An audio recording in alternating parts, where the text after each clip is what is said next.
Hi, good evening, everyone. I am Chandan from GE Healthcare. I sincerely thank you for again accommodating us and giving us another chance to talk about the giraffe, the 21st century's wonder. Before that, I would like to say about my personal journey. This is the prematurity month, and 16 years before, my twins were born premature. They are doing well thanks to the good job and the care that people like you have taken care. So my sincere thanks to all of you. Now, during that time, I got interested on the technology and how it takes care of the premature babies. And I landed up with the product called Giraffe. And I was very much interested to know about the product, the Giraffe, which was launched in around 20 years back and which actually changed the way the neonatal care is done worldwide. The two people who did that, we have tried to brought both of them in this webinar, and we will be introducing them shortly. The objective is to understand the intersection of the clinical why and the technological how to support neuroprotective and family integrated care. What we are trying to cover in the next 60 minutes are the different aspects of the giraffe.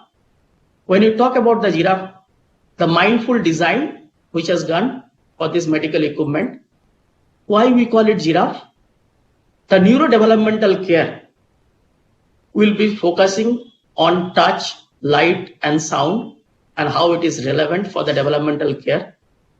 We'll talk about thermoregulation and the humidity and how important it is to getting it right. We'll also try to touch a little bit about the neonatal trends. You are the expert, and how the role of giraffe can help you on your day-to-day life. At the end, we will have the question sessions. You can always put your questions in the boxes, and we'll try to answer as much as possible tonight.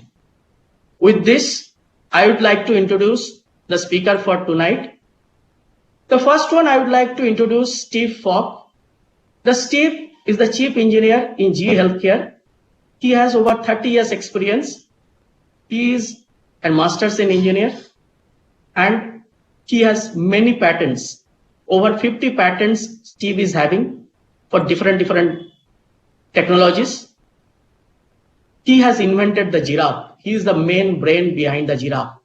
So it is a pleasure for all of us to hear from his mouth what and how he did it. Steve also teaches in 2 universities. Apart from, he teaches in GE Cotton Valley. Steve, the product that Steve has designed, Giraffe, it has got Global Design Award for the product excellency. So we are very proud to have Steve tonight with us. With us also, Karen Becker. We call her Karen. So Karen also is having almost 3 decades of experience. Karen is currently pursuing her PhD, which is expected to finish in early 21. And the subject on that is that neurological of the newborn babies. She has 5 international papers and another 3 are under review. She is a regular speaker in different international conferences, and she has done many white papers across the globes, and she is very popular in the neonatology world. So thanks for Karen for giving the clinical inputs during the giraffe development where technology and the clinical both got merged. Bob is our marketing director. His vision is to ensure that we deliver the best in the world and we ensure our customers are very happy. So Bob will be moderating for the different questions that may come up during the discussions, and both Steve and Karen will address those questions. With this, I leave it to you in Bob's hand, and I am hopeful that this next 60 minutes will help you to address many of the unanswered questions that you may have over the last 1.5 decades while you are using Giraffe or you have heard the name of Giraffe. Thanks. Over to you, Bob. Thanks, Shandan, and welcome to everybody who has joined us today. We appreciate your time, especially during this unique year. 2020 has been a year like no other. That being said, we thought it was important to stay grounded to one of the main tenets of product development. We call it mindful design, and we're certainly not the inventors of it, but it is something that we have taken to heart. And what do we mean by mindful design? I would say it's perhaps easier to think about what mindful design is not. So if you think about mindful design, it's not just technology for the sake of technology. We shouldn't do something because we can. Imagine installing a ceiling fan in your car. So from a technology standpoint, it wouldn't be that difficult.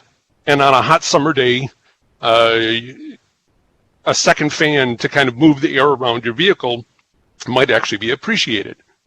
But if you get excited about something, and I've been in Bangalore traffic to know that things can be exciting from time to time, and you suddenly put your hand in the air, you can imagine what's going to happen and the ouch that you'll feel when doing that. So mindful design really incorporates the entire user experience, from what the person is trying to accomplish, and more importantly, what they want or need to accomplish, whatever they're trying to accomplish. So we always start with the why. We call it the why before thinking about the what, and then ultimately the how. That's where we go to the engineers and say, so this is why we need to do something.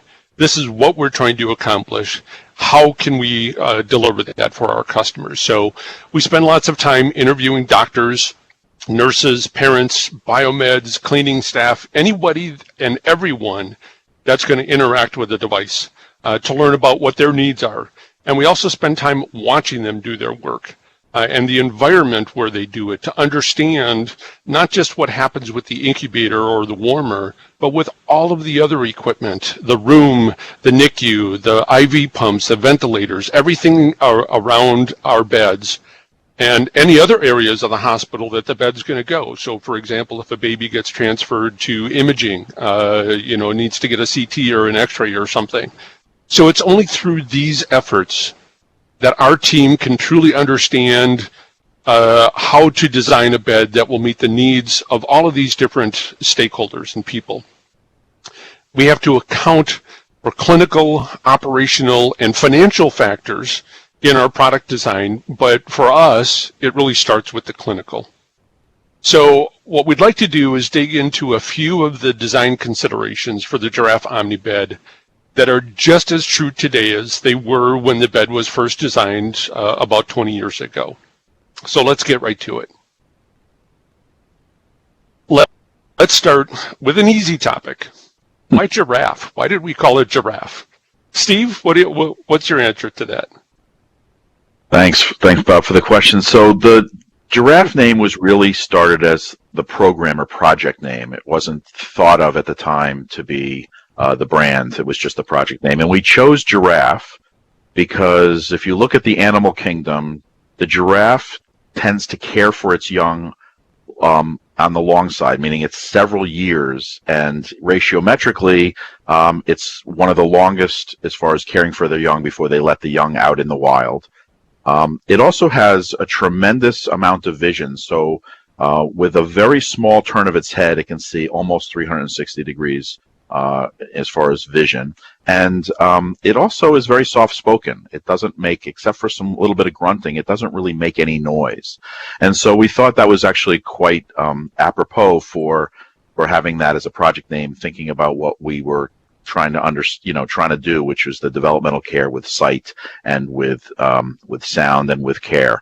When we were getting close to launch, we thought, oh my goodness, we need a name now. And so, the clinicians, and you're going to find out throughout the talk, the clinicians and customers and users were a tremendous part of this journey with us and helped us design and develop this product. So we let them help us with the naming. Okay, and Karen, what are your thoughts on this? Why giraffe? Mute. I can hear you There now. we go. Thank you. Okay, thank you. So why giraffe? As Steve said, the clinicians were a big part of the development, and as you talk about mindful design, right? It is all about who is that end user, right? There were 3 focus groups that were run across the U.S. at the time during the development of the OmniBed. And as we got to the end of that program, we said, well, what is it? And on a whim, if you will, someone said, what about the name Giraffe? The mix was thrown into the mix. So as Steve said, a gentle, large animal, right? But the giraffe was a great name for the family of products. The giraffe has a very long neck, right? They can see far. They're farsighted, and that's really the innovation of what the microenvironment that's caring for these small, precious babies is really meant to be. But we still needed that product name. We needed to know what we were going to call it. And it was one of the users that was reported as the nurses that said, Omni, what does Omni mean? And it is the Latin word for awe. And it was a very appropriate descriptor for what that device is. And it's a bed that converts from an incubator to an open bed radiant warmer. So, very instrumental, again, are the clinicians and things that we learn and can take away from them and incorporate into the product. So an OmniBed, an all kind of bed or all type of bed in one. Interesting. Okay. So then let's talk about neurodevelopmental care. So Karen, why don't we start out with having you tell us a little bit about the principles of neurodevelopmental care, why they're so important, and why they're important into the design and development of this incubator or warming bed and this hybrid that we call the Giraffe OmniBed. Yeah, great question, Bob. So I think as you can see on this slide, there's a lot of different factors that we think about that impact the neurodevelopmental care of the developing premature baby while they're in our care in our units. We'll talk about thermoregulation in just a little bit, but let's look at some of the other key important factors that we truly know impact their outcomes, and that's on touch, sound, and light. So when we think about touch, we know that exposure to excessive handling in the NICU may have a negative impact on neurodevelopmental care and outcomes in this fragile newborn. While some types of touch are necessary or may be beneficial to the infant, we know that most handling is stressful. While it is required to give good care, we know that it does cause stress in the newborn. When we think about sound, we know how a newborn responds to loud noises. We know that in a NICU, a typical sound level is well over 80 decibels. And I want you to think about what that means to you and I. Just 30 minutes ago, I had a very large lawnmower in my yard, and that sound is well over 80 decibels. Think about a jackhammer 50 feet away from it, that is 80 decibels. And just a simple vacuum cleaner that close. So think about the exposure to this developing premature infant in that type of environment. We know that the stimuli that comes from noise can cause lower oxygen saturations, and we also know that it can disrupt the normal growth and development of these babies. And then we think about lighting, and certainly there's a plethora of evidence that says that light levels should be dimmed at least part of the day for the infant. And why? Think about that environment that the fetus is in, and they're in a dampened, darkened environment as well. So we want to make sure that we're mimicking or recreating that environment to ensure the development of the day-night cycles of sleep and patterns. Light reduction is optimal for reducing stress. It's also important for protection of the developing retina, and we know that it can help with sleep patterns, which after discharge become critical in the newborn. All right, thanks, Karen. So Steve, how do these principles of neurodevelopmental care influence the kind of design decisions you make as an engineering team? Yeah, thanks, Bob. In engineering, everything we do is a balance.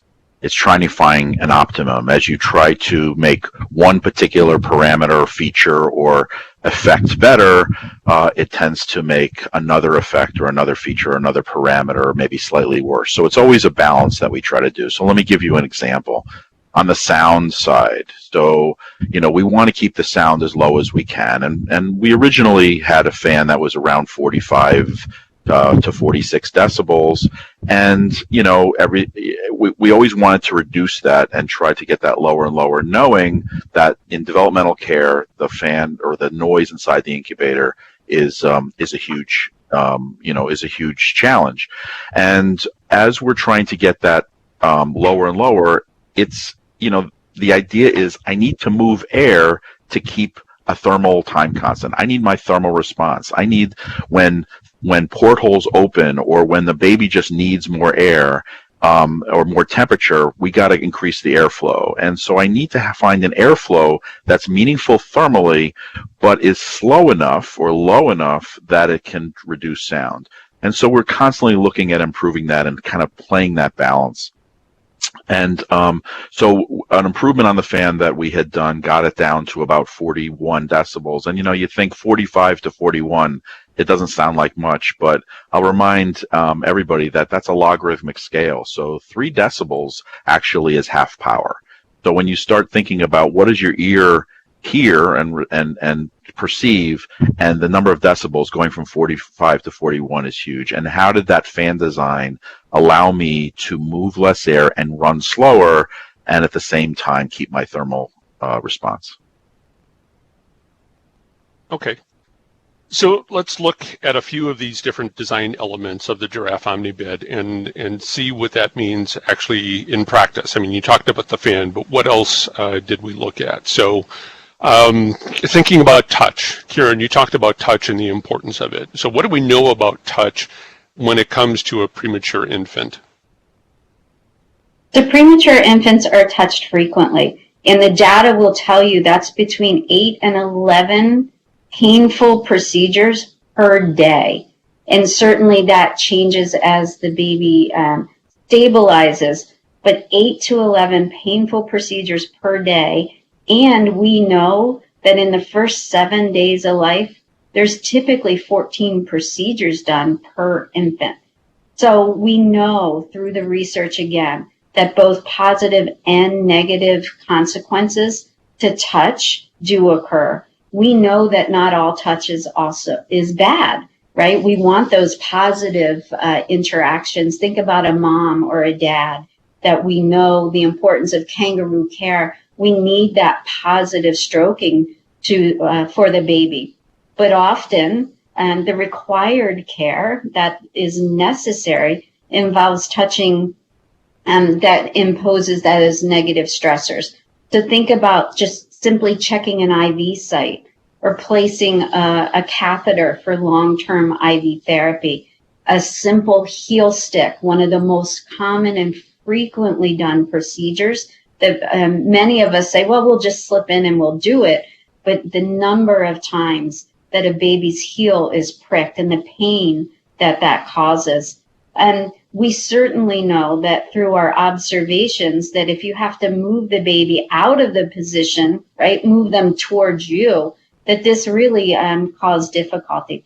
So the lazy Susan, or the baby Susan as we call it, allows the clinician to perform these procedures, to interact and touch with the baby in a more positive way without introducing continued negative stress.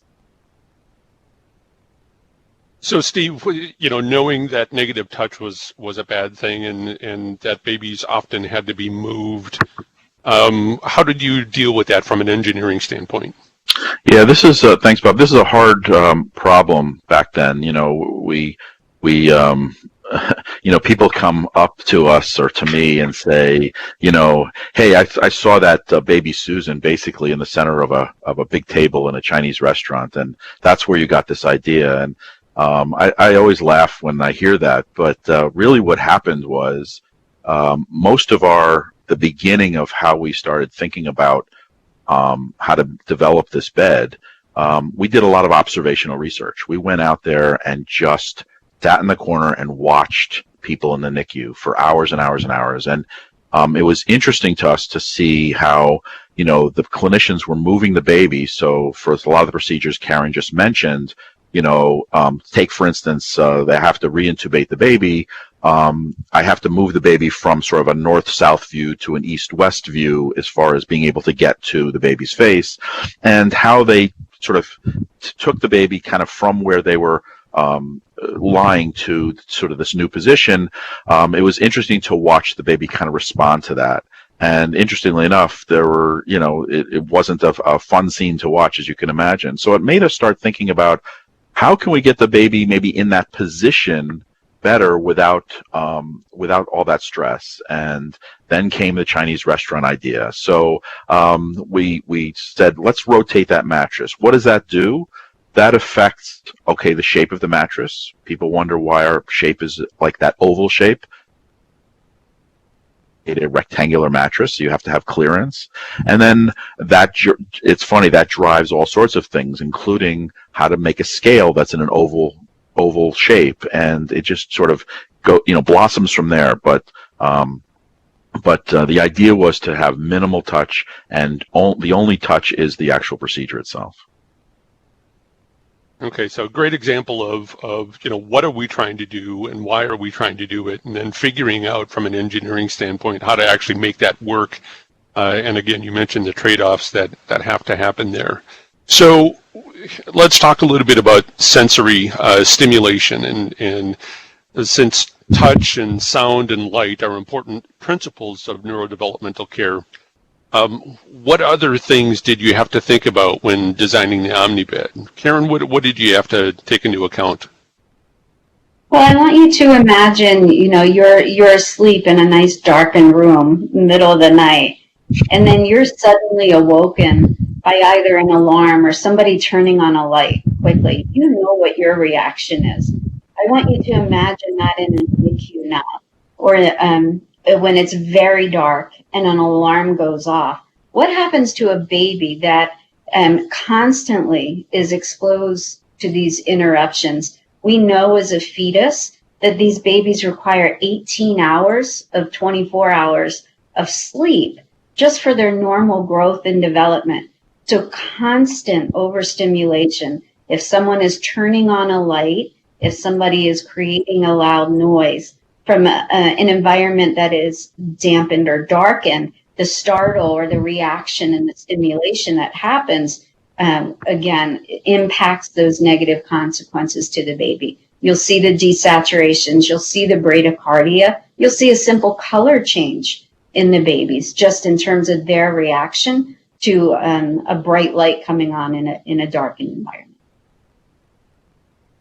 So then, Steve, from a design standpoint, from an engineering standpoint, how did you deal with, alarms are a fact of life, and you don't want to not have alarms when a baby is desaturating or something like that.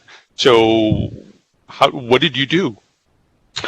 Yeah, so with clinicians' help, people like Karen and as well as users, we started thinking about what is that alarm light, for instance? What is the true need? Why is it there? And it's there to basically tell the clinician, hey, something's up. You need to get back to the bed. But the clinician needs to see the alarm light. The baby or the patient certainly doesn't need to see it and shouldn't see it. So we started thinking about how to place the alarm light in a position such that it is facing kind of out and slightly up, as well as there's a ledge on there's like a small ledge on the bezel of the user interface. You're seeing the blinking lights now. Just that bezel where kind of that logo, GE logo is, it's got a little step. And what that does is it blocks the light, that alarm light, from getting to the baby. And those are the kinds of things we thought about. So geometrically, I can actually, and physically, I can prevent that light getting from the baby and still shine it bright to the room. Okay, and what about sound? So sound, also interesting, and I, as you can see from my background, I love to play with music and sound and mixing boards and recording and all that. So when it came to sound, we said, okay, the sound can't really get into the infant compartment. That's not gonna be helpful. But I need to hear it, and there's actually a standard, an international standard that says I need to hear it with a certain volume, a certain number of decibels, 3 meters from the unit. And so we landed on the speaker actually being on kind of the bottom, actually, where the almost where the legs are, and it is faced slightly downwards. So it actually, the sound comes out and down, bounces on the floor, and comes up kind of at the clinician, at the user. And so the user's hearing the sound at 65 or more decibels, and the baby's hearing it at a much, much softer volume. Interesting. Okay. So, Karen, we've already talked about touch with the baby Susan, but what other kinds of touches does a baby experience? Yeah, I think the most obvious one, and the one where the baby is actually exposed to the most, is really the surface that supports them, and that really is the mattress. So we know that the baby is in contact with this mattress whenever they're in the bed. That could be for days, weeks, months. And it's important for us to recognize the potential risk and damage that could happen just from that. So a little bit of thought about the development of skin and what happens after birth in terms of the maturation of those skin layers. We know that the skin is very fragile across all gestational ages, and that many babies will have damage done to their skin during the care in the NICU, specifically in their first week of life. The lower the gestational age of the baby, the higher the risk of skin injury. And just from simple positioning, handling, moving, that friction and shearing can cause some skin integrity issues. We know that neurodevelopmental care practices, those that which, we try and minimize the handling that we're doing, and we offer this baby good containment and positioning, help protect the baby by, I don't want to say restricting, but helping to contain them and stopping those shearing and friction forces that happen. We know that clinicians take great care to help promote the skin while they're on this mattress. And I think the development of it is something that Steve is going to talk about. Yeah, no, thanks, Karen. So the mattress basically has 3 critical layers. Think of them as layers. Let's start from the center outward. The center layer is sort of a high resilience foam, and it provides support. It allows for the mattress not to sag, not to wear unevenly. It's kind of the anchor or the core of the mattress. On either side of that is a microconvoluted layer of sort of open cell foam that allows for this distribution of stress. So as an engineer, I look at this mattress and I think a baby's lying on it, and I need to distribute their stress, the pressure, if you will, such that all of a sudden now any pressure against the baby's skin is much less. So it's really about stress distribution, right? And then the third layer is the cover, and the cover needs to be able to stretch, because as the baby goes and lies on the mattress, depending on how heavy they are, the cover needs to stretch. And so the idea is to, and we've tested this with mannequins and weights, and obviously now it's been in the field for quite a while, but to allow for any particular point on the mass that is on the mattress to have much less pressure on it. Okay, so getting back to that skin integrity and all of the things that negative touch can involve for an infant, trying to minimize the impact of those stressors is what led to the PDM, or the pressure diffusing mattress. Okay. Seated access. This is another design feature that goes back to the neurodevelopmental principle of touch. and in this case, a touch that's good for the baby. So something else that we came up with in the Giraffe Omnibed. So Karen, let's talk about that for a minute. Yeah. So I think, I've been to India and to many of your NICUs there, and I can appreciate the changes in practices where you've been able to start to include parents at the bedside. I certainly remember the many years where we didn't allow parents to come in and touch, even for the first few weeks of life. There were lots of reasons why we thought that may have been good at the time, but we've now recognized bringing those parents to the bedside, having them partner in the care is absolutely critical to the outcomes of the babies. So today, while I think there's a greater access to parents, a greater inclusion, we still know there are some limitations related to maybe even staff discomfort, but medical equipment in terms of, we may be interjecting more patient instability. The benefits that we do know from early and frequent contact from the parents is extremely well documented in the literature, even for the tiniest of babies that are now cared for. Kangaroo care, we know, has been shown, and I've seen it practiced there in India. It's a fabulous practice that is done, but we know it improves the physiologic responses. We know that the babies have a reduction in pain responses when kangaroo care is implemented.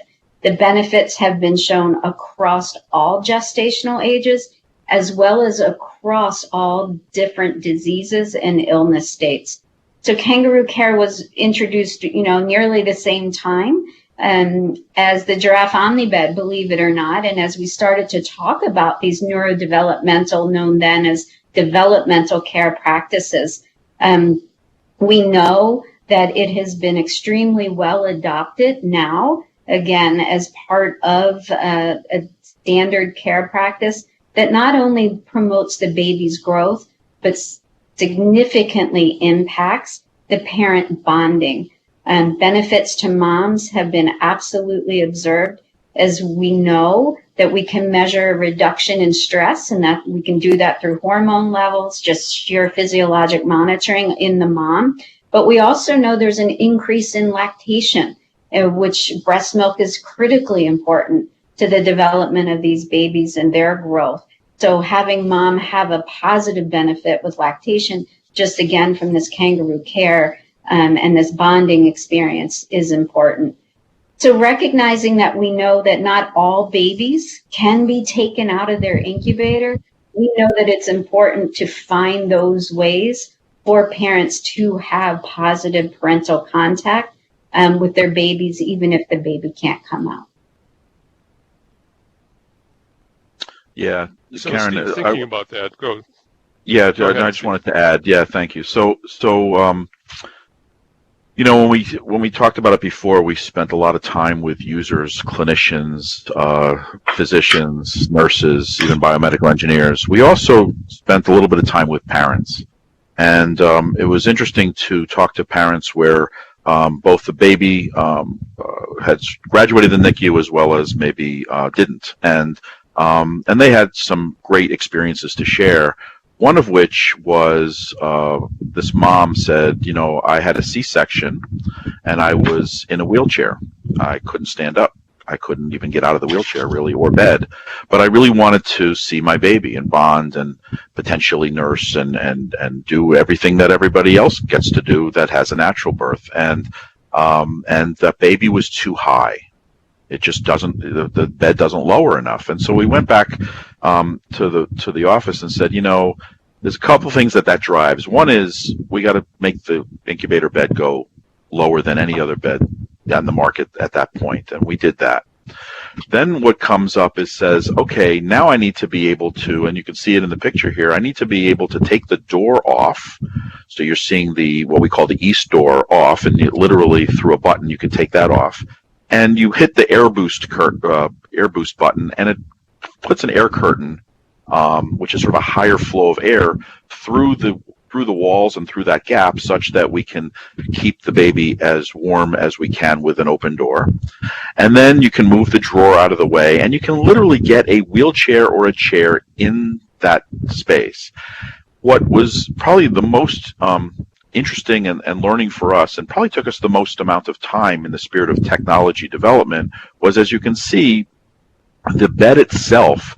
The mom there has her elbows and her arms on the mattress, being able to bond with the baby, but her knees need to kind of go underneath the bed, kind of like, you would sit at a desk.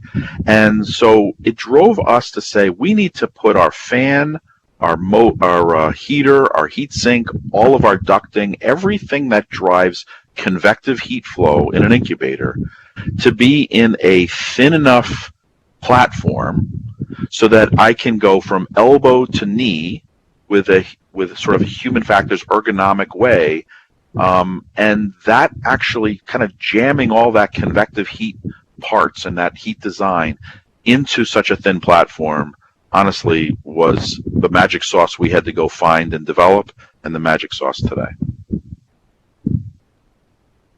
So each individual element on their own, you talked about the heater core and the air boost curtain and things like that. Each of that might not seem like much, but then when you combine them all together and you see these moms connecting with their babies, great example of mindful design, and actually one that I got to experience myself, because my daughter was born 9 weeks early via emergency C-section, and so my wife was in a wheelchair and had to do seated access. So this was the late 90s. So this was, right around the time the Omnibed was coming out. So certainly have a personal appreciation for the challenges that you faced and what you ultimately accomplished with this bed. So let's talk a little bit now about thermal regulation, and no one likes being cold. I live in Wisconsin, where on some days it can get to minus 29 C or lower, and I'll give you a minute to process that. But we know about cold. And cold is not just an inconvenience. It can have serious consequences for your health, even as an adult. So the same holds true, even more so, for preterm infants. So, Karen, what do we know about the effects of cold and heat on preterm infants? Yeah, so it's been a journey, right? As we started caring for smaller and smaller babies, and recognizing that what we think is so obvious, just keep a baby warm, actually has much bigger consequences if we don't do it right. So what do we know? We know that a newborn admitted to the NICU cold, or one that becomes cold during a hospital stay, or a baby who becomes too hot, actually have many negative sequelae and greater risk for comorbidities and even death. We know that the smaller the baby, the lower the gestational age, increases the risk for infection. We know that all babies should be managed according to their own individual thermal need, rather than a set range for all babies. And typically, what do you hear? What do we write as orders? Admit the baby to an incubator of 36.5. Well, that 36.5 may be a perfect setting for the 35-weeker that is admitted right from labor and delivery. That 36.5 actually could be extremely too hot for a baby that has had some oxygen deprivation at birth and is full term. And that 36.5 could be much too low for a 24-weeker who rightfully may need 37.2 because of, again, the differences in how they're losing their heat. So the importance of understanding the individual needs of the baby and how to determine that set point really provides good guidance to avoid either overheating or underheating the baby.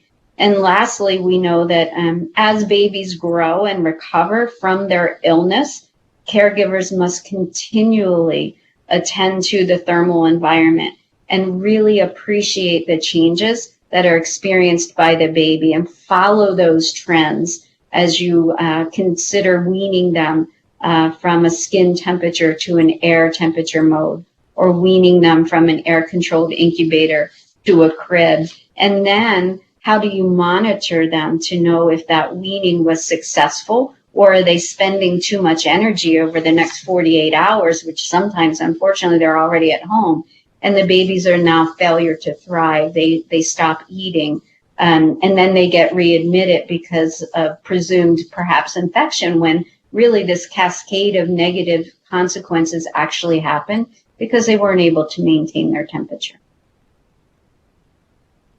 Okay, so interesting. So there is a best temperature for each infant, but it could be different depending on many different factors. Absolutely. So what is the definition of a neutral thermal environment for a baby? Yeah, it's a great question. And we do know that for all babies to grow properly, they really must be able to maintain their neutral thermal environment.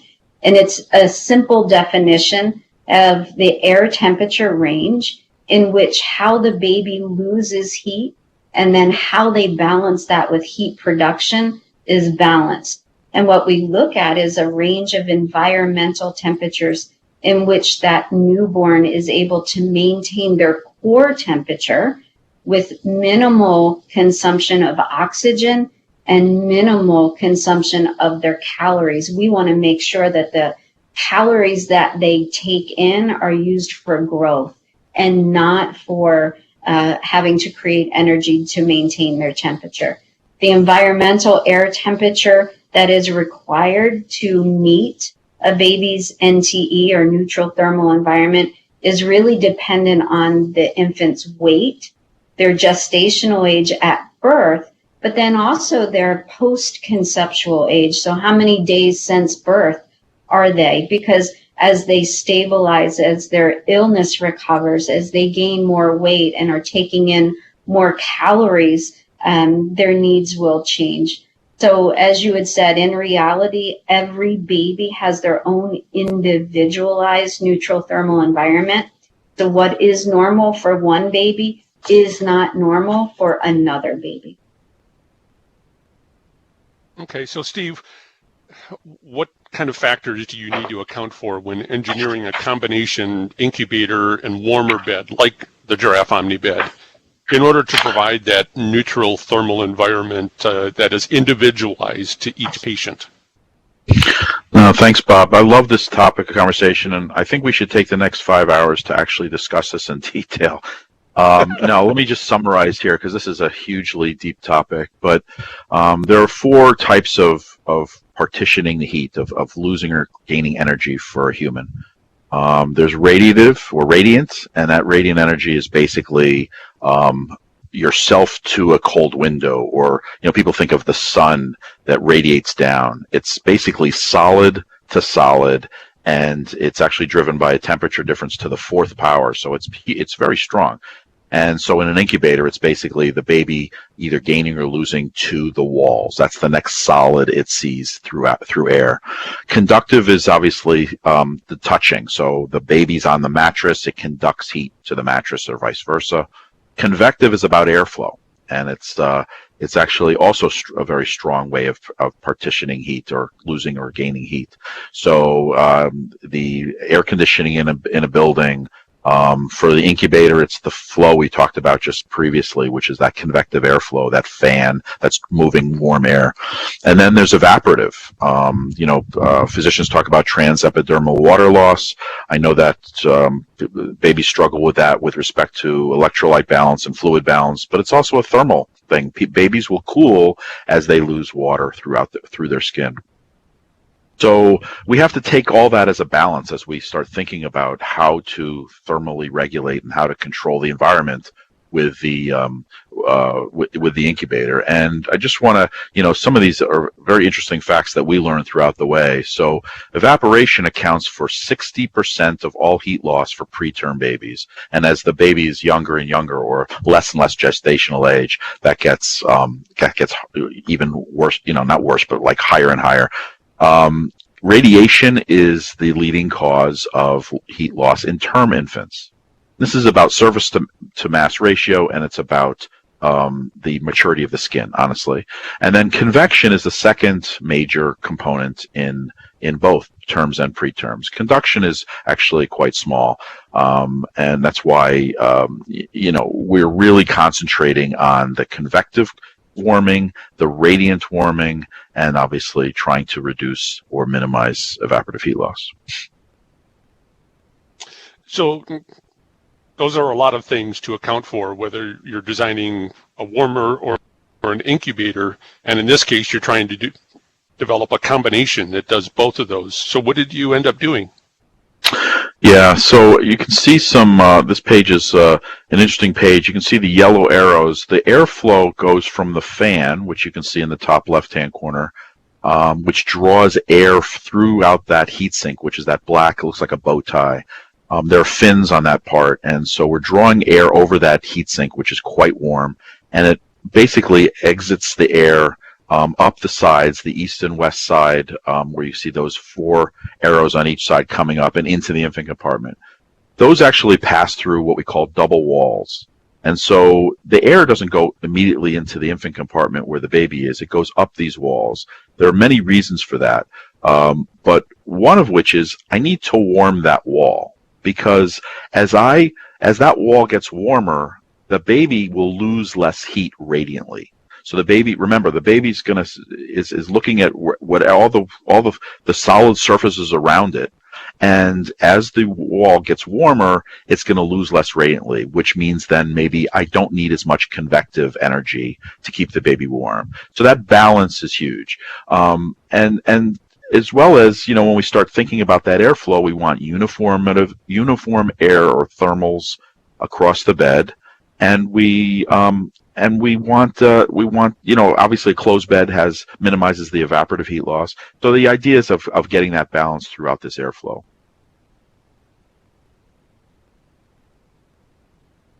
So based on all of this, it would seem that one of the first and primary purposes of an incubator is to keep the baby warm. It sounds easy, but Karen, what do we need to think about from a clinical standpoint? Yeah, well, the most practical and obvious thing is just to think about where that baby is expending their energy and how do we want them to use it. We want to make sure that energy that they're using to stay warm is also energy that's being taken from the normal growth of their body and their brain. So we want to make sure that we minimize metabolic demands, because we know that will impact cerebral blood flow. We're very worried about changes in blood flow in the brain that may result in intraventricular hemorrhages. We want to make sure that that metabolic demand does not impact tissue oxygenation. We want to make sure that the oxygen delivery to the brain, to the heart, to the lungs, to the muscles is appropriate. And we also want to make sure that there's good perfusion. All of these things certainly impact, again, in the end, what's reaching the brain and that neurodevelopmental outcome. So then, Steve, how did you have to think about this and approach it from an engineering standpoint? Yeah, so, you first look at how do people control temperature in spaces that they're in rooms, for instance, whether it's air conditioning or heating. And you tend to get the typical, what we call actually bang, believe it or not,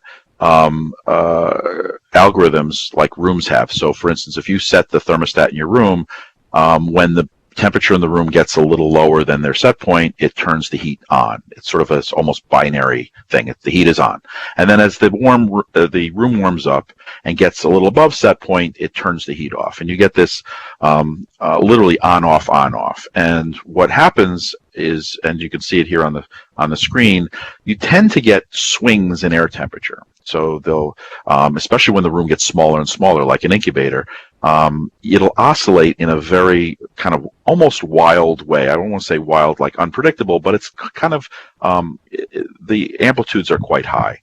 And so what we decided to do was step it back a little bit and say, look, if we control the air temperature that the baby's in and literally kind of evolve that air temperature based on what the baby's doing. So picture if I didn't have a patient control algorithm and I had a clinician that was trying to keep the baby in exactly 36.5, as you see on the screen, I would come back to the bed every, I don't know, let's say 10 minutes, and I would say, okay, what's the baby doing? The baby's slightly warm. Let me knock the air temperature down a couple of tenths of a degree. I'll come back in 10 minutes. I'll see how it's going. And at some point, I will find this beautiful equilibrium that says my air temperature should be whatever it is, 34, 35, whatever, and the baby will be beautifully at 36.5. Problem is, nurse has to come back every 10 minutes. So what we decided to do was we call it a cascade algorithm, but it literally takes the baby's skin temperature relative to the skin set temperature and kind of tweaks, if you will, finely tunes what the air temperature should be in order to keep the baby at that temperature. So it's constantly looking. And as a matter of fact, it looks literally every 10 minutes. That's why I use that example. So every 10 minutes, if the baby's close to set point, it's going to finely tune the air temperature to get to that skin set temperature. And what's nice about that is that as the baby matures and maybe needs less temperature to stay at 36.5, this algorithm will actually follow that. It's an adaptive way. And you'll actually see the air temperature in incubator over days and days kind of creep down as the baby matures and gets healthier.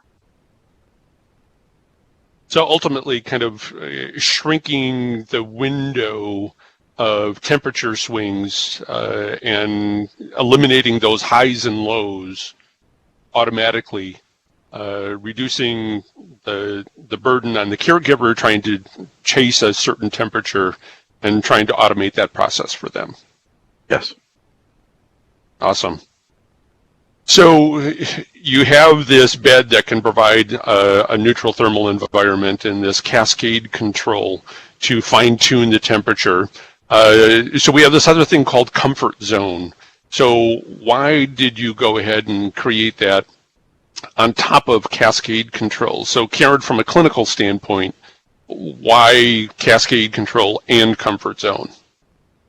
I think I have to think back, 30 plus years now in neonatology and think about what that first patient looked like in their gestational age when I first started practicing compared to what they are today. So babies have certainly gotten smaller. They are much younger, but in some ways they're healthier just because prenatal care has also evolved. So even when they're born premature, they may, while they still are ill from prematurity, they're healthier. So survivors, if I think back to the mid-60s when neonatology actually became a practice, right?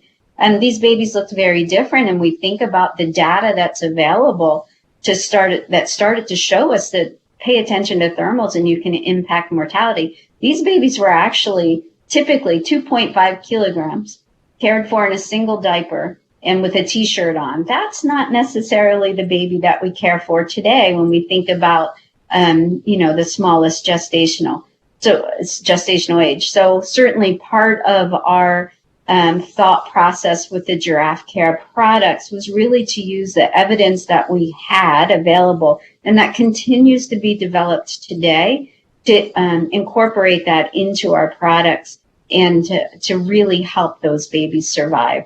So the number one question that we get from our clinicians around the world goes back to that fundamental question of what is the temperature that I need to set for this particular baby?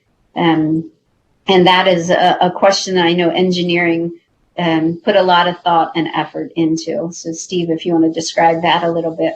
Yeah, thanks, Karen. And I think to remind everybody, we really worry about and concerned about and think about a lot transitions, a lot of transitions where things can go odd. And so you almost think of this starting this patient algorithm and starting the baby in the incubator as a transition. So it's a great question. What temperature should I set the bed for any given baby? So we looked in, as Karen mentioned, the literature, and we find that during the first week of life, the air temperature that one would set for the baby to be, let's say 36.5, for instance, is really dependent dramatically on gestational age and postnatal age.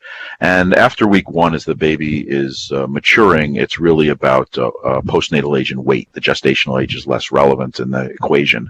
But the comfort zone on the incubator, as you can see on the upper left, what this looks like, is it's giving a kind of a tight range on what should I put this air temperature to be kind of the best estimate of what that baby needs. And then when you flip it into patient mode or baby mode, it'll take that as an initial estimate and start the algorithm from there. Okay, great. So one of my hobbies happens to be cooking. And I know that there are certain dishes like souffles, for example, that don't like sudden changes in temperature. You pull it out of the oven too early and the souffle will fall. So I can imagine a baby in an incubator might be similar in some ways. You have to open the portholes, you have to lower the sidewalls to change a diaper, perform a procedure. But then what happens to all of that warm air that's keeping the baby nice and warm and protected from convective and evaporative heat loss? Yeah. A great question, Bob. We know that we want to minimize how often we open the portholes and lower the sidewalls to help keep that baby warm.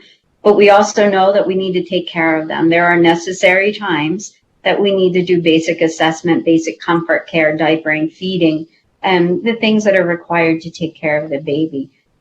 Fortunately, we already knew a lot about the kinds of care events from our previous incubators, our observations of clinicians, and having the clinicians also walk us through the use cases that do differ globally, so that we did have a good understanding of that. So what was different about the Giraffe Omni bed was its ability to transition from a closed bed to an open bed warmer and back again. And that was pretty unique at the time. So as a nurse, I certainly know firsthand how we used to move a baby from an incubator to a warmer and then back again just to perform a certain procedure. As something as simple as just weighing a baby, we used to have to take a baby out of the incubator, transfer them to often a cold scale, have them get their weight, and then we'd move them back into the incubator. We know the stress that this causes on the baby. It's also stressful for the parents, and it's stressful for the clinicians, and it's certainly, you have to start thinking about the safety consequences that you're managing a small, fragile baby, often with a lot of equipment on during this transfer. So the more we thought about it, the more, you start to realize, wouldn't it be great if there was a way to combine that incubator with the best features possible of an open bed warmer, with the end result always thinking about how do we provide the most optimal care for this baby and decreasing their stress. Okay, so it sounds simple enough, but like many things, easier said than done. So what kind of challenges did you run into, and how did you address them, Steve? Thanks, Bob. By the way, I love the souffle analogy. That's fantastic. And why I love it is because just like a souffle, our thought at the time was these premature babies are going to obviously be very sensitive to drastic changes in environments. So you take a closed bed omnibed, which is very similar to an incubator, right? And the baby's fine, 36.5, everything is happy. And you lift the canopy for a procedure or whatever, and all of a sudden I've got room air, kind of literally right there. It's in. I've lost sort of that beautiful, warm, toasty environment. So we had to think about how to make that transition as smooth as absolutely possible. So what we actually do is the radiant heater, which is up in the canopy, when that canopy goes up, we turn into radiant heater or open bed mode. That radiant heater is actually driven at actually more than 100%. I know that's funny to say, but we actually give it, we overdrive the heater so that we can get that heater up to temperature as fast as we possibly can. So we go from the 6, 7, 4, 5 minute kind of time frame to less than a minute of having that temperature up and literally giving infrared energy or radiant energy to the baby. So and then we worry about, okay, now the baby's sitting in an open bed and also toasty, really nice, and I'm going to now have to lower the canopy. Well, in order to lower the canopy, I got to turn that radiant heater off and then cover it because it's quite hot. I can't have it down very close to the baby. So I've lost my radiant heat. What do I do? And so we thought about that a lot and came up with, when the bed is in open bed mode, when that canopy is up, we actually are keeping the plastic underneath the baby warm. So we're actually powering the convective heat engine underneath the mattress just a little bit. The fan is off. It's not there for warming the baby, but we keep all that plastic warm. But when the canopy comes down and the fan starts, it starts in high speed, it's got this massive kind of energy capacity, this massive heat that's underneath, and all of a sudden the air that's coming into the infant compartment is warm right from time zero, like right away.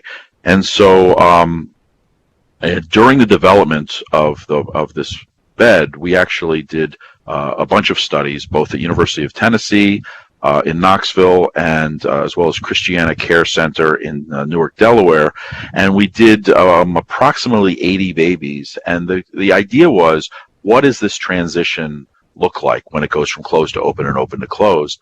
And we measured not only temperature on the skin, but we measured heart rate, respiration rate, pulse oximetry, even non-invasive blood pressure. And we showed that, the ability to have these transition kind of be biased by overdriving the radiant heater or by keeping the plastic warm, minimize the effect the baby saw physiologically. Outstanding. So now that we've taken care of the transition from open bed or warmer mode to incubator mode and back, what else do we have to think about when it comes to maintaining temperature? Karen?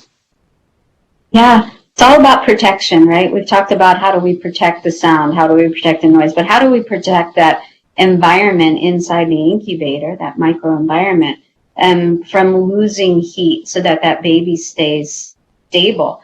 We know more often than not, we utilize those portholes, right, to reach in and to do those cares that I described earlier. But there are times that we need to lower the entire wall, whether we're rotating the mattress, whether we're obtaining an x-ray, or for other procedures that require the whole wall to come down. We know we have to think about every time that we open that porthole or lower the sidewall, that warm air is going to escape from the bed, and that cold air that Steve was describing from the ambient temperature of the room will take its place. So room air may not feel cold to you and I, but I want you to think about that 26-weeker or that 28-weeker. Room air is quite cold. And so we need to do something in order to minimize those temperature drops during those, again, required and necessary times. So, Steve, how did you handle that from an engineering standpoint? So just like when you walk into a freezer in a department store, or when you walk from a cold winter day into a store, you get this sort of hot airflow that you walk through, and they call it an air curtain. So what we do is we have an air boost or an air curtain boost button as you're about to open the door. You push that, and what it does is it drives the fan faster. And we're trying to have this air current. We're trying to have a high flow, warm air coming up from the vent. You can see with the yellow arrows up to the canopy to minimize the gradient that is always trying to drive from hot to cold. So we're trying to keep that warm air in, even so we don't have the door in place, to the room temperature. We're trying to minimize that that exchange that happens between inside and outside the infant compartment. And what's interesting is, that air curtain is very sensitive to direction. So there's a little tiny ledge. It's a little tiny feature in the vent. You almost can't see it.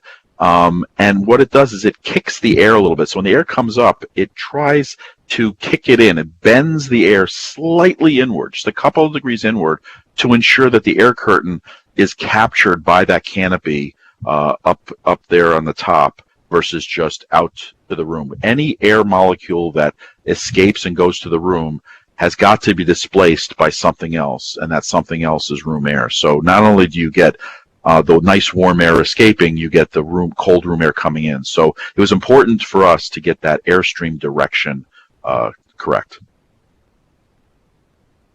And I think we've talked about it a little bit previously about the double wall, but now that we've kind of taken care of these transitions from open to closed and whatnot, and now that we have open walls and going through portholes, what else did you have to think about when it comes to maintaining temperature?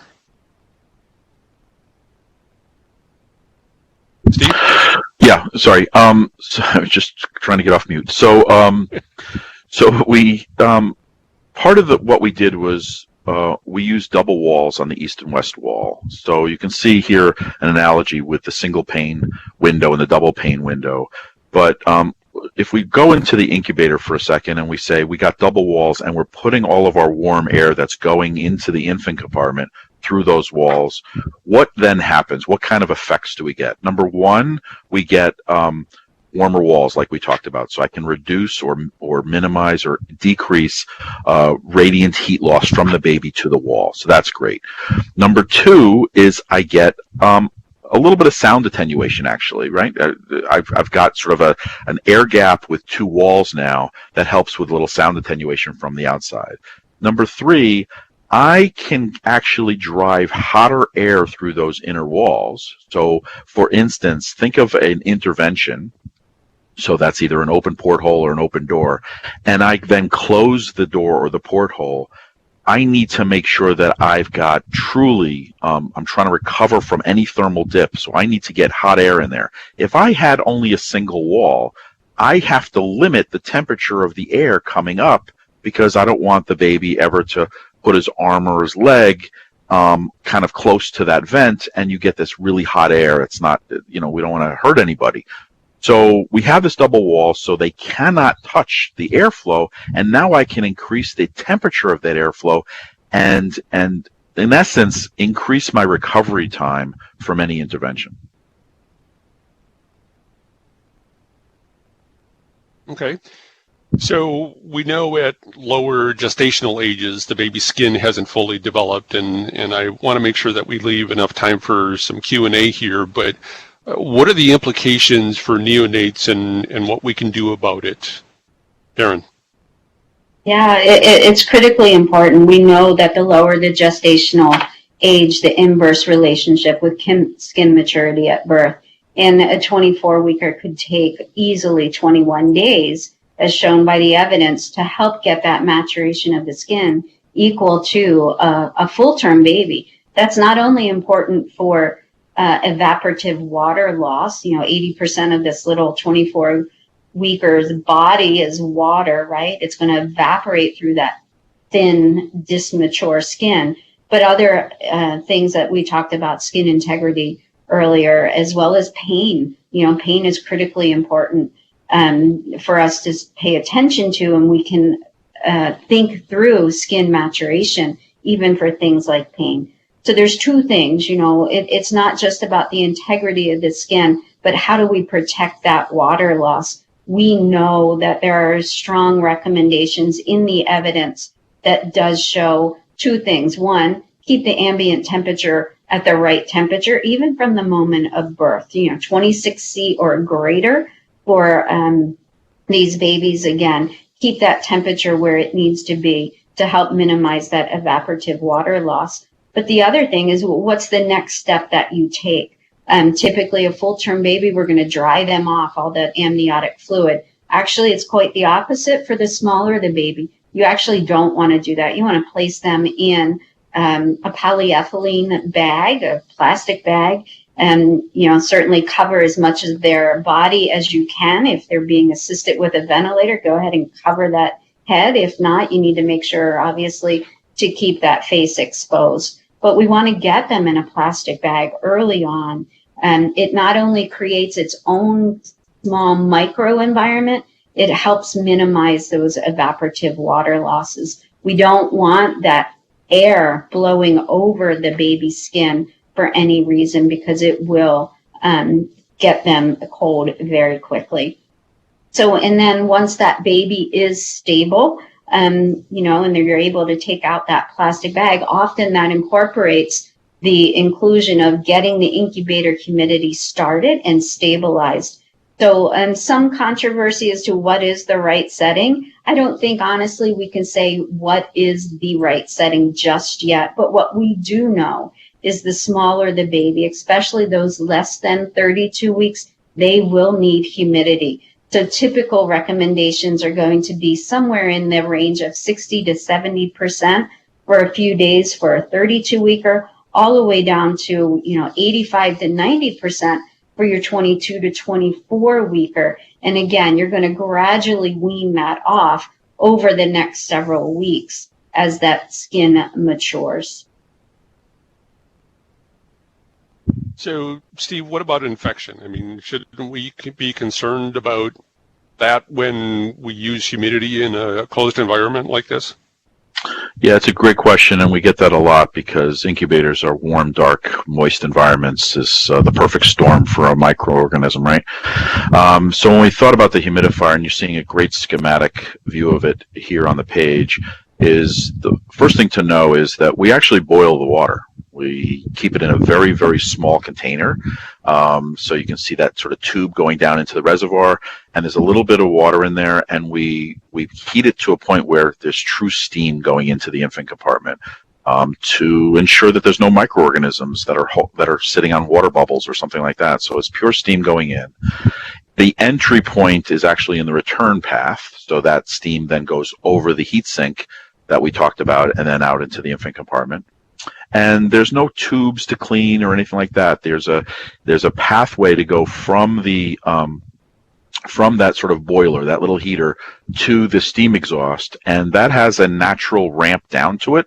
So if there is any condensation whatsoever on the way from that heater to the infant compartment, it then drips down back into the reservoir and not into the infant compartment. Interestingly enough, we sort of two things to note here. One is that heater, that humidifier sort of module, keeps the rest of the reservoir, the rest of the warm water in the reservoir warm north of 50 degrees C, which not many bugs can actually live in for a decent amount of time. So we're helping keep that water as bug-free as we possibly can. We even thought of, how do we say we need sort of a low water alarm, and we started thinking about level detectors and all of that, but those are parts that are then put in the water, and we don't want to get them necessarily have microorganisms live on them. So we actually have a thermostat that sits, you can see it on the upper left there, that sits on the heater, and it's waiting for the heater to get to a certain temperature to say, you know what, there's no more water in the reservoir, because now I can't drive my heat from my heater to the water. I'm driving it to dry air, and therefore that T-stat goes up and signifies that there's low water. So we're trying to keep the path not only warm enough to prevent bug growth, but also truly microorganism free from the heater to the infant compartment. Okay, great. So it sounds like we do have a couple of questions come in, but very quickly, our last topic for the day. And I know both of you have spent a lot of time in India. We have facilities in Bangalore, and you've traveled throughout the region, visiting and speaking with clinicians there and seeing their NICUs. What have you noticed, and what advice might you have? Karen, let's start with you from a clinical standpoint.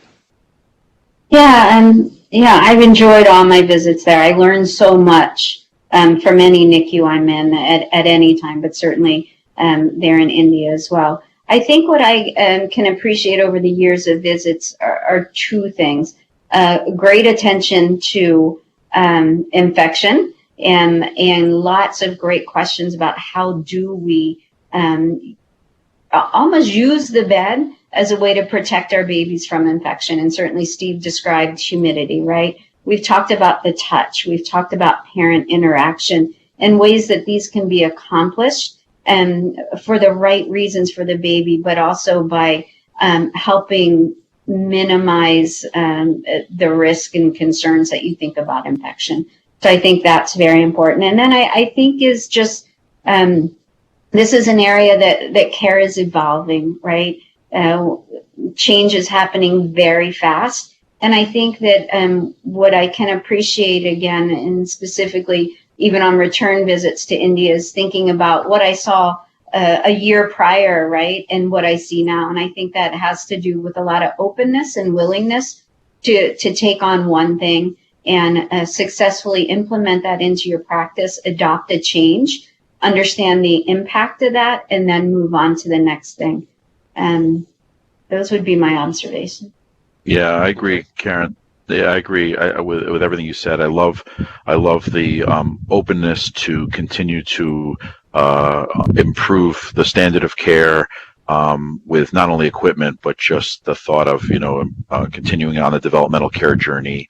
And just whenever I'm in a NICU there, just the questions that come to me are just very thoughtful and very probing and very, hey, I really want to learn, because at the end of the day, it's about the trajectory of the baby's health. And I love the fact that that's the main topic of conversation and the main North Star. Okay.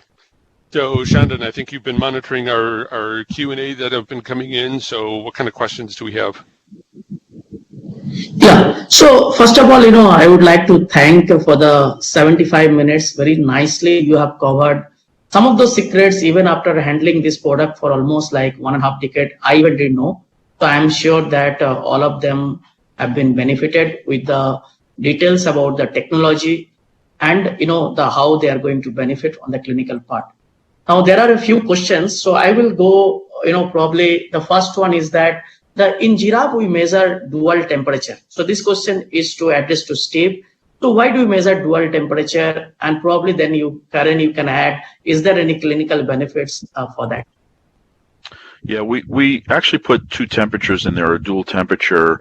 A lot of it at the time, the clinicians and the users that we were interviewing and watching really wanted. I think it was still growing on what that actually means, and I'll let Karen talk to that. But we put it in there because of the ability to have the clinician measure a second temperature wherever that is. I know we hear a lot about sort of central temperature and peripheral temperature, like the foot or the hand.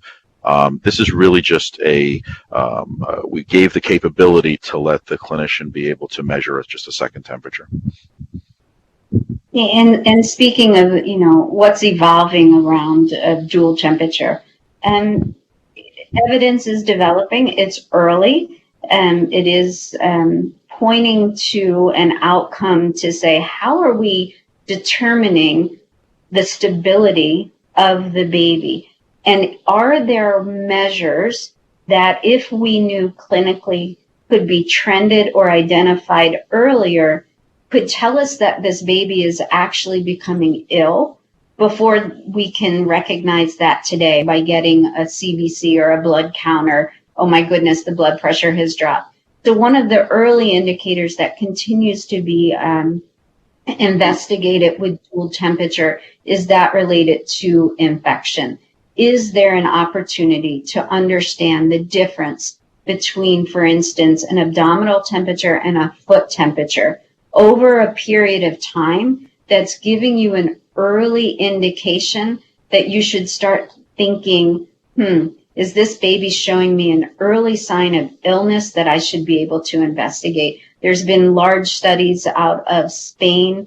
There's been some studies in the US. There's currently large studies going on over many different sites.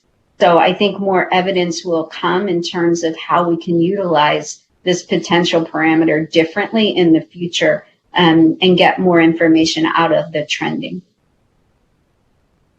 Thanks, Karen and Steve. The next question is that sometimes we get very, very premature babies and we wonder at what temperature we'll start. So is there any kind of thumb rule depending on the gestational age and the weight of the baby that we should start with this temperature, and then depending on the different parameters, we should set different temperatures? Questions to Karen. Thanks, Chandan. I think, again, we'll go back to every baby needs a different temperature. So specifically for the extremely low birth weight or extremely low gestational age baby, we want to talk about the comfort zone. So what do you know prior to that baby being born, potentially? And I know there are those instances where we walk in and it's like, you don't know. But many times you'll know, are you going to get a 24-weeker or am I getting a 34-weeker? The capability of the comfort zone, which is based on the data from Sauer, Dane, and Visor, will give you an indication to say, based on this baby's gestational age and based on the baby's weight or postnatal age, I can input those two parameters and it's going to help me determine that first air temperature for that admission. So it's an important feature to use and to think about even prior to placing the baby in the bed for the first time. You want to use it to set the bed up because it actually will help drive the heating engine, if you will, after the baby is admitted. So guidance comes from Sauer, Dane, and Visor. We have incorporated that into our comfort zone, and that is one method for determining what the set point should be. After that, you need to really be relying on how is the baby responding to that set point. Do I need to tweak it up? Do I need to tweak it down? And I think a useful feature that we didn't talk about here today was really looking at your trend screen and seeing what is the air temperature, the baby temperature, and what are those changes over time to help guide you to meet the baby's best need with the addition of humidity as well. Thanks, Karen. So the next question is to Steve, is that what should be the range of ambient temperature and humidity for Giraffe incubator to function properly? So our specification is from 18 degrees C to 30 degrees C in the room, and I want to say 0 or obviously very low humidity, all the way up to 90% humidity. We do that because there's obviously a variety of ambience or room temperatures out there. Just know that the colder and drier the room, the harder the incubator would have to work to keep a very high temperature and high humidity in there. But we test to the extremes that we would ever see, and so we test to those corners of those specifications. So it can really be in any, the room can be in any temperature, any humidity within those specs. Okay. The next is to Karen. We hear about the noise stress, we hear about the different decibel levels. So what is recommended decibel level in NICU, and what are the things that apart from the equipment, we need to control so that the noise levels are contained within that range? Most guidance is going to be around the 45 decibels. That's extremely quiet. And three important things to think about when we want to manage the environment of the noise. Number one, the most frequent cause of high sound levels is equipment.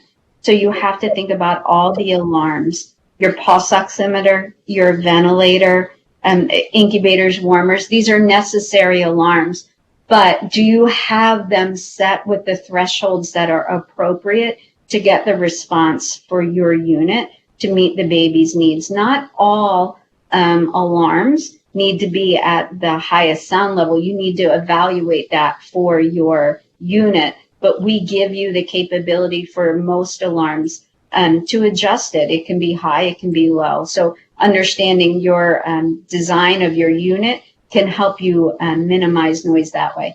The second most common cause of high noise level is us, the staff, the people.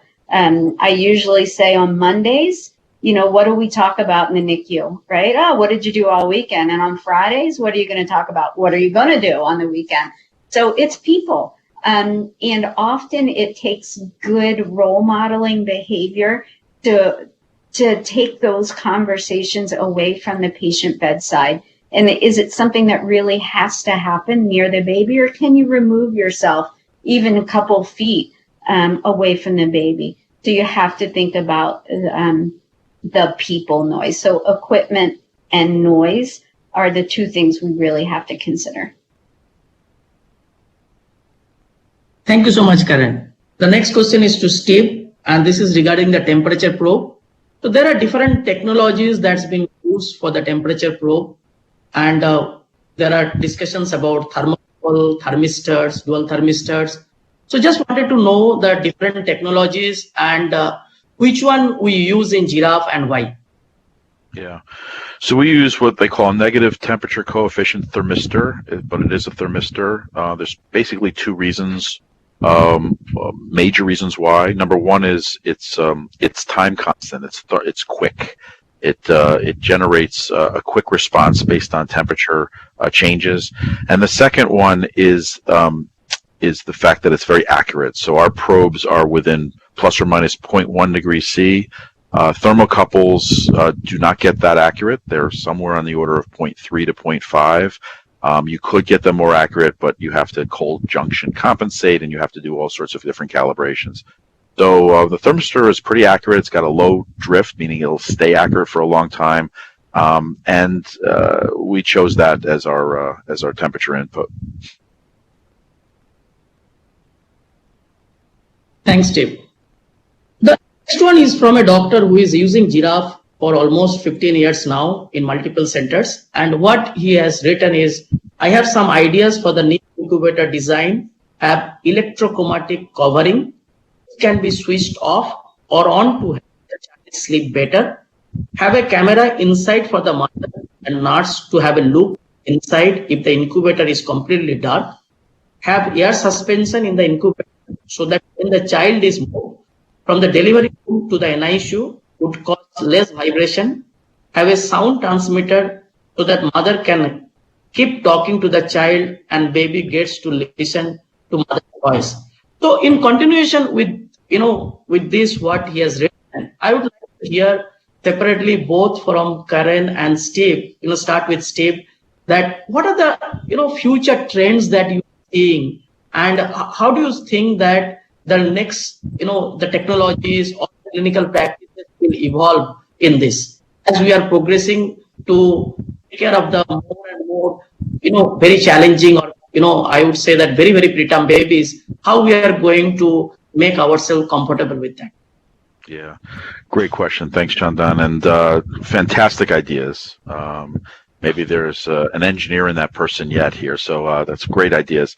Obviously, I can't sort of publish here what we're thinking of doing in our roadmaps to any kind of detail, but I will tell you those kinds of ideas are right in the sweet spot of trying to improve developmental care and neuroprotective care, protect the brain. So obviously I'm hearing sound, I'm hearing light. The electrochromatic idea is a great idea. We've talked about it and thought about it. I think the new Boeing airliners, the Dreamliner, has it in its windows. There are side effects to it.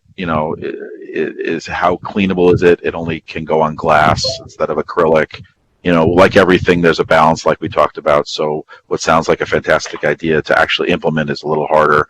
But we're constantly looking at that kind of stuff where it's the senses, right? It's sound, light, touch, to try to see how we can do better, not only controlling those senses or those features, but also to maybe to start thinking about how better to work that in clinical workflow. Karen, I don't know if you have any thoughts. Yeah, and just a few quick ones here. So thank you. Innovation comes from our partnership with you, the clinician. So that is what we thrive on. We love understanding what your challenges are and how you see a solution could be evolving from that. So I think in terms of the future, what do we need to crack? I mean, the biggest question is, how do we stop prematurity? We know as a society that's going to be a big one, right? But in light of those babies that are born premature or sick, ill and sick, how do we promote their best possible outcomes? So certainly you raised everything about the neuroprotective, neurodevelopmental care. We know that a future is coming more around transition and stabilization, because from that moment of birth, we have the greatest opportunity to protect these babies. We don't even want to wait 2 to 6 hours later. We need to do it at the moment of birth to secure that environment, very much like that fetus was secured and protected in the womb moments before their birth. And the last thing I think is change management. We have a huge problem among ourselves clinically. We don't like to change. We're slow to adopt changes and practices. So there's a bit of this that's going to be on us too, as we love great ideas and innovation, and we want to bring them to back to the clinicians that we learn from. A piece of it, we have to work in partnership in terms of how do we change practice, and what does that take? Thanks. So question to Steve is that, can you use Giraffe incubator as transport incubator? And if yes, what and how we should use it? So there's two types of transport. There's an intra-hospital or intramural transport, so it's within the walls of the same building. And then there's extramural or inter-hospital transport. So how do I go from building to building? I would not suggest or recommend that we use a Giraffe to go from building to building, depending on the weather outside, and it's obviously the road that you're going on, or walkway or whatever, and it's just not meant to be a transport incubator in that way. With respect to going from delivery room to NICU, for instance, in the same building, even if it's different floors in the same building, absolutely. The idea is to keep the baby in the same bed as best we can, right? We don't want to be moving these kids. So we sell a shuttle. We didn't really talk about it here, but there's an accessory to the Giraffe that hooks to the Giraffe and allows it to have power for 45 minutes and allows it, you can mount things on it like gas and like monitors and ventilators, and have the ability to move the incubator or the omnibed. And again, the idea is to try to do the least amount of transitions from mattress to mattress, if you will, because that's actually the hardest stress for the kid, for the patient. Thanks. And with this, we would like to wrap up the sessions. And I would like to thank Steve, Karen, and Bob for their time. I'm sure that preparing this for this webinar, you have really invested a lot of time. And I am sure that all of us will be immensely benefited with this knowledge that you have shared, and that is going to millions of babies to take care of those babies in the coming days. So once again, thank you from the India team to all of you. We also would like to thank all the doctors and the clinicians for the great work you are doing for this prematurity month. This is our sincere thanks to all of you for the great work. And I'm sure all of you also enjoyed this, and you will be with us in coming days with the sessions. Thank you and good night.